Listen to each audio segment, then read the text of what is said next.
Subscribe कीजिए doctor Mohan Solanki health appraiser channel को और दबाइए इस बेल आइकन को ताकि आपको मिल सके स्वास्थ्य से जुड़ा हर नया अपडेट सबसे पहले।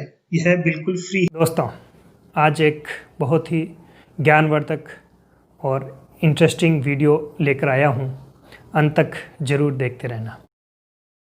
हरे मूंग की रेसिपी, ये भी एक तरह की नाश्ते की रेसिपी है। हरे मूंग से स्प्राउट्स बनाकर उसका नाश्ता बनाते हैं तो बहुत टेस्टी बनता है दोस्तों, और इसके हेल्थ बेनिफिट्स बहुत ज्यादा है। हेल्थ बेनिफिट्स का वीडियो मैंने अलग से बना रखा है, आई लिंक में उसका लिंक मिल जाएगा, आप जाकर देख सकते हैं। फ्रेश ताजा हरे ऑर्गेनिक खेती से मिले हुए मूंग ले लें। एक सदस्य के लिए आधा कटोरी मूंग पर्याप्त होते हैं। मूंग लेने के बाद इसमें पर्याप्त मात्रा में पानी मिला देते हैं। पानी की कमी से मूंग अच्छी तरह से भीगेंगे नहीं। बाद में चेक कर ले, अगर पानी कम है तो ऊपर से पानी और डाल सकते हैं। और पानी डालने के बाद जो ऊपर तैरते हुए मूंग है उन्हें बाहर निकाल लें, क्योंकि ये फोफले या लो क्वालिटी मूंग हो सकते हैं या कीड़े लगे हुए मूंग हो सकते हैं, तो इन्हें बाहर निकाल कर रख दें।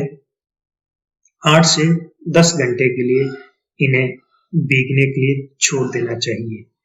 जब ये अच्छी तरह से भीग जाएंगे, इसके बाद पानी निकालकर जब मूंग अच्छे से भीग जाए तो इन्हें एक मोटे कपड़े में बांध कर रख देते हैं। 8 से 10 घंटे के लिए वेट करते हैं।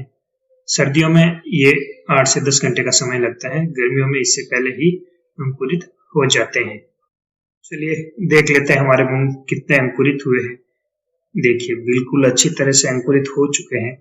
इससे ज्यादा अंकुरित नहीं करने हैं, ज्यादा अंकुरित करने पर इनका टेस्ट खराब हो सकता है और ना ही इन्हें स्टोर करके रखना है।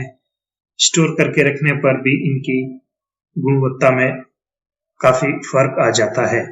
जिस तरह से अंकुरित मूंग लेकर 2 से 3 बार साफ पानी से इन्हें धो लेना चाहिए। धोने के बाद इनमें टेस्ट के लिए या नाश्ता बनाने के लिए इसमें कटी हुई मिर्ची, हरा धनिया, टमाटर, कटे हुए प्याज, नींबू का रस और चाट मसाला मिला सकते हैं, जिससे ये बेहद स्वादिष्ट बन जाते हैं।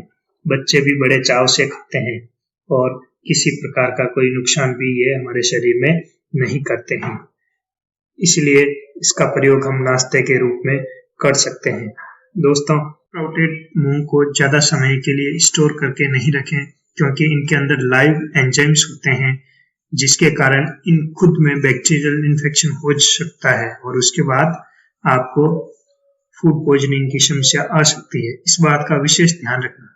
कैसा लगा मेरा ये वीडियो, कमेंट्स के माध्यम से अवश्य बताना। आपकी कोई क्वेरीज है तो कमेंट्स करके पूछ सकते हैं।